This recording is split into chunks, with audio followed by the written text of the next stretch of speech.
Welcome to the Authority File. I'm Bill Mickey, your host and the editorial director at Choice. Before I introduce our next episode of the Authority File, I want to remind our listeners that we have a brand new podcast on the way. It's called Patron Driven, and it's a narrative-style podcast that brings you crowdsourced library stories where the personal meets the professional. Season 1 is a 5-part series that follows 4 librarians through the destruction of the Lone Star College Kingwood Library after Hurricane Harvey, and the 2 years it took to rebuild. It's a really incredible story and features writing and producing from the whole podcast team here at Choice, including Mark Dirks, Sabrina Kofer, and myself. I hope you'll tune in. Patron Driven debuts in late June wherever you get your podcasts. You can visit our website, choice360.org, and click on the librarianship drop-down to sign up for email updates about Patron Driven. While you're there, you'll find behind-the-scenes bonus content for the new program, and you can check out the new trailer for the upcoming series. Okay, so in the meantime, in the next episode of this podcast, we're going to be talking about how librarians can support critical thinking in an era of misinformation and fake news. If you're thinking information literacy, you'd be correct, but this is not your traditional approach to InfoLit.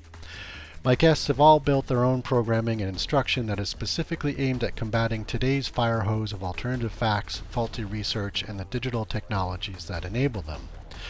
We'll discuss their specific approaches, how they constructed their workshops and lessons, and how the traditional approach to InfoLit instruction may be changing for good. My guests are Sarah Morris, Head of Instruction and Engagement at Emory University Libraries, Dan Chibnall, STEM Librarian and Assistant Professor of Librarianship at Drake University, Roz Tedford, Director for Research and Instruction at Wake Forest University, and Mila Steele, Senior Publisher, Social Sciences at Sage Publishing. This series is brought to you by Sage Publishing. In this next episode, we explore how each of our guests approach their InfoLit instruction, what they focus on, and how they conduct their workshops and courses.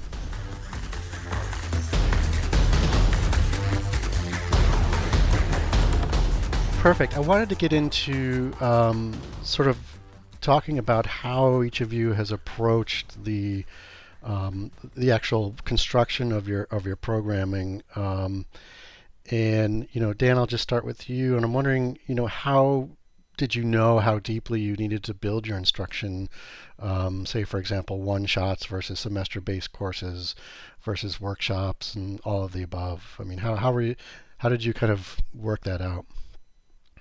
Sure. Well, I saw a need for it because obviously all of this started to rise up after the 2016 presidential election because it was just in the news constantly. And I thought, well, this is something that I'm very interested in, and I think that students will be as well, and it's multidisciplinary.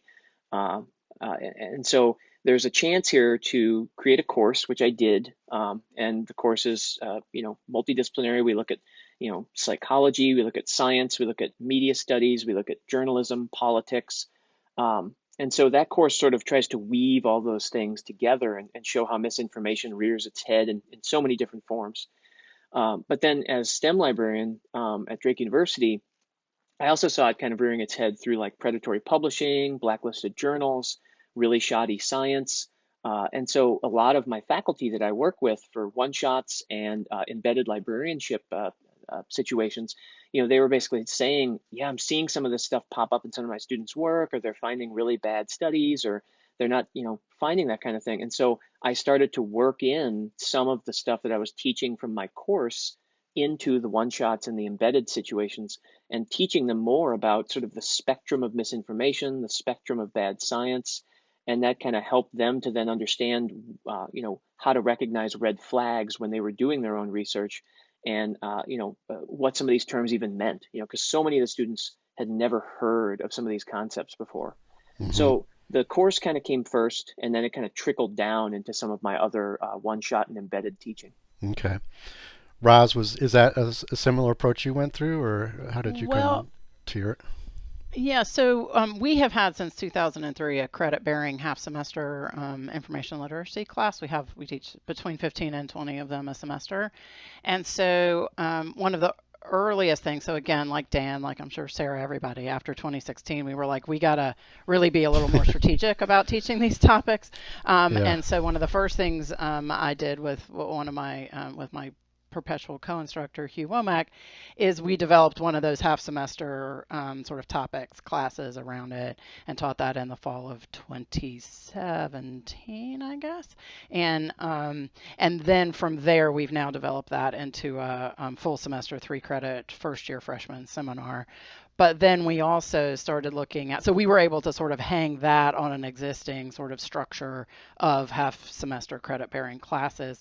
And then we also started thinking, like, who else can we get in front of? Like, there's like library faculty and staff need to hear about this. Wake Forest general faculty and staff community need to hear about this. So we just developed a series of just 1-hour talks. We do one on sort of cognitive biases and logical fallacies, and we do one about how you can be better with mis and disinformation. We do another one about sort of mechanics of that. And then through doing those over the course of the last year, just like Dan said, we've had several faculty come and have us give these presentations in their classes on various topics. I'm politics librarian, and so one of my faculty is teaching a class this semester on conspiracy theories in Latin American politics, which is fascinating. So we went in and did that class. Yeah, so it's been sort of a mix of new things. 1-hour workshops you can spin up pretty quickly because all you really need is to be able to advertise them and show up in the room, whereas some of the others have taken a little bit longer. Okay, Sarah, is there a similar approach for you or not?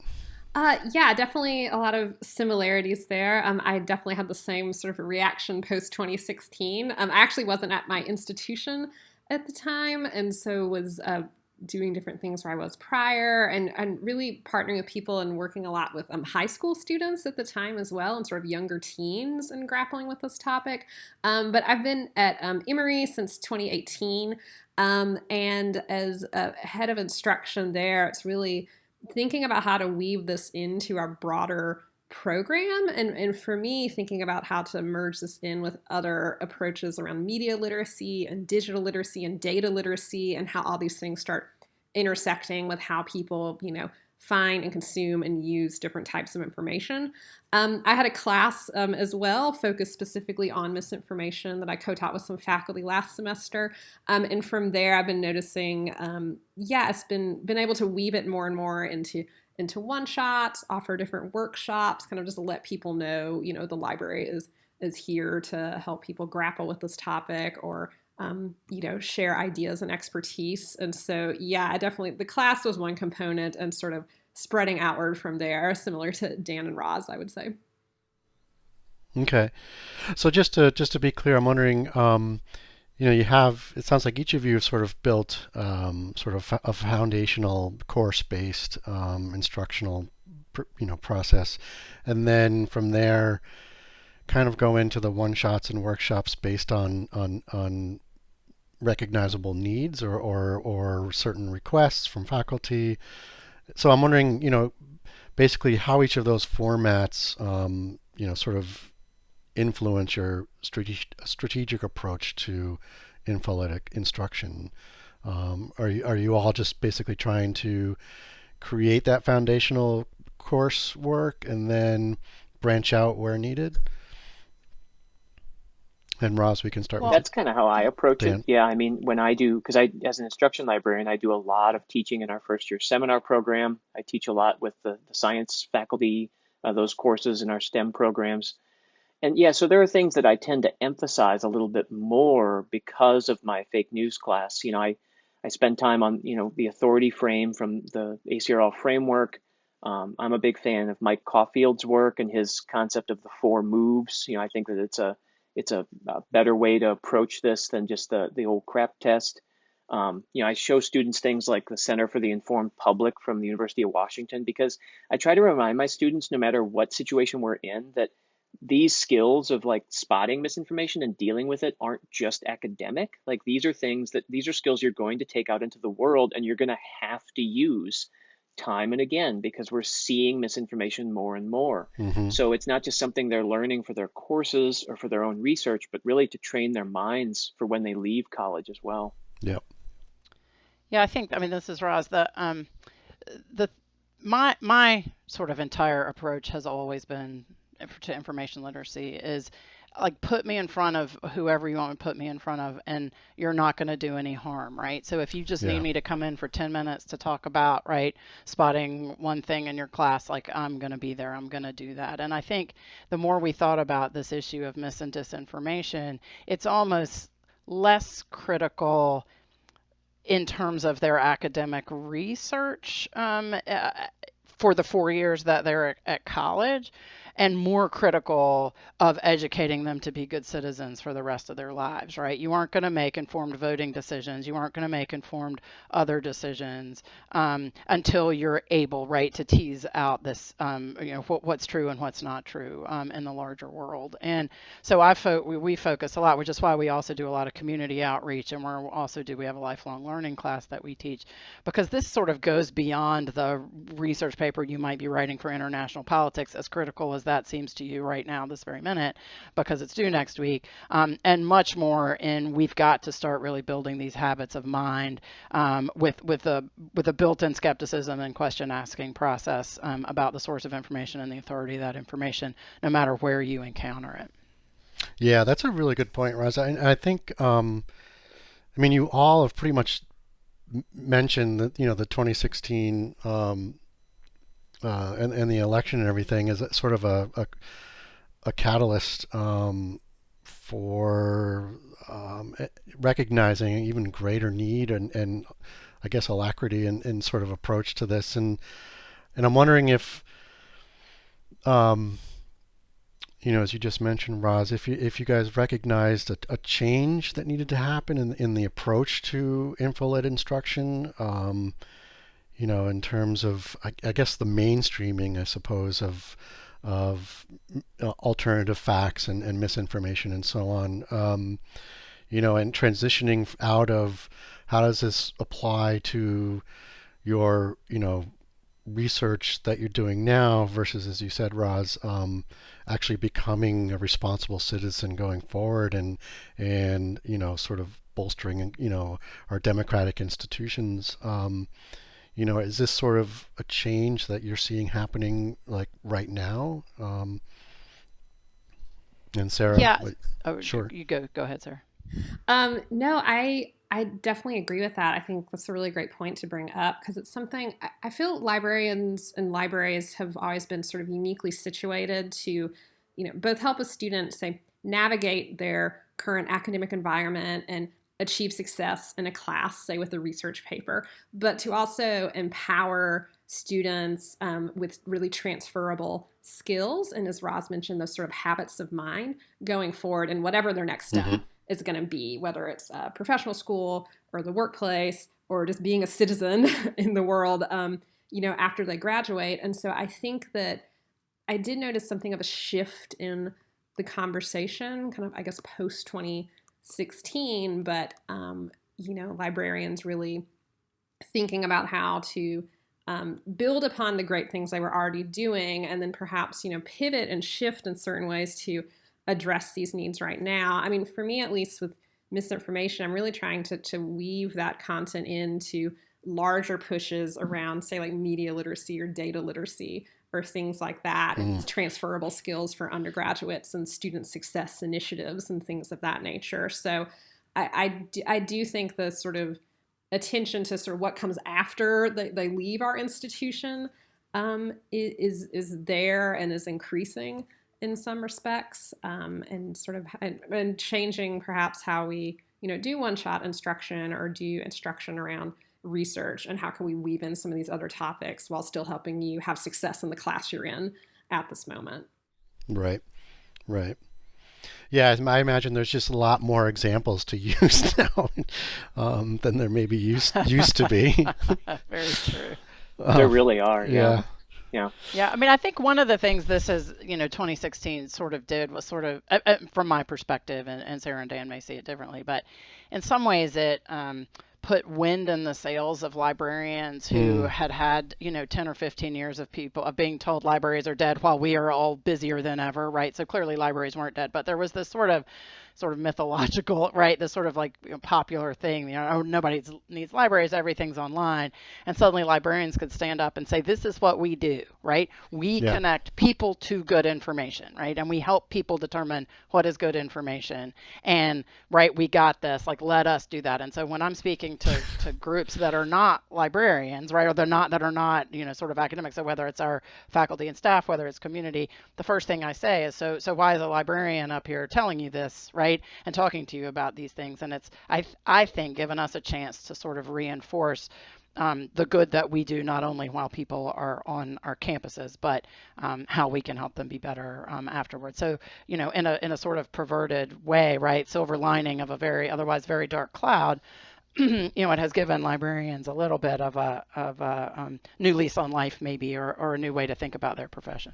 Yeah, exactly.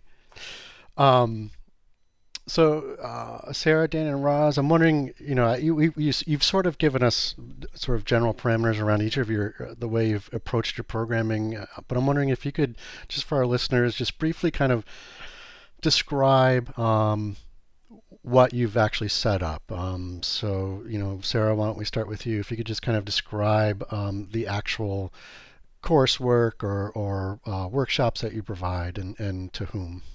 Absolutely. So the course I co-taught with some faculty members was for undergraduate students, and it was designed as sort of a seminar overview of the topic of misinformation. So we treated each week as sort of a snapshot lens of a different component. So for instance, we had a junk science session, a session on conspiracy theories, one about sort of almost the kind of the internet itself and algorithms and how that structure feeds in. So that was, just a great way to sort of give students an overview, hopefully empower them with skills there. And that was, for students who were interested in the topic and could sign up and take that class. But I think similar to Dan and Roz, I've also been weaving these concepts into other types of library instruction. So one-shots we might be doing for a class. I think, we've traditionally always talked a lot about the importance of evaluating sources, which is an incredibly critical skill. And so thinking how can, some of these things we've been talking about, misinformation, media literacy, be sort of woven into that existing content. So that's kind of another kind of angle there. And finally, we're just doing more and more workshops, particularly for undergraduate students around sort of skill building topics. So, managing your online identity, media literacy skills, things like that. And so there's fact checking happening. So I think a lot of the kind of topics and ideas and concepts are also being woven into these drop-in workshop spaces as well. And something I'm excited about just going forward is working more with graduate students as well, because so many of them teach at my institution. And so kind of working with them to empower them to think about how they're teaching about these concepts and ideas in their classroom and working with students around that. So that's sort of a final angle with that work with faculty and graduate students who are in a sort of teaching role as well. Okay, perfect. And then Dan, how about you? Yeah, so in my class, we do a ton of active learning. That's kind of how I approach a lot of my information literacy instruction. I want the classroom to sort of be a laboratory for testing information. I, don't want to just demo stuff. I don't just want to lecture on stuff. I want to give them a real chance to chew on examples of varying qualities of information. So like in my fake news course, we cover a lot of different topics. We look at psychology, media studies, journalism, politics, science, how all those things kind of weave together. And so, I have the students do sort of, standard research papers, but what I call analysis papers of different concepts like cognitive biases, algorithms, deepfakes, logical fallacies, information cycles and publishing processes, how social media affects us, how advertising affects us, bad science.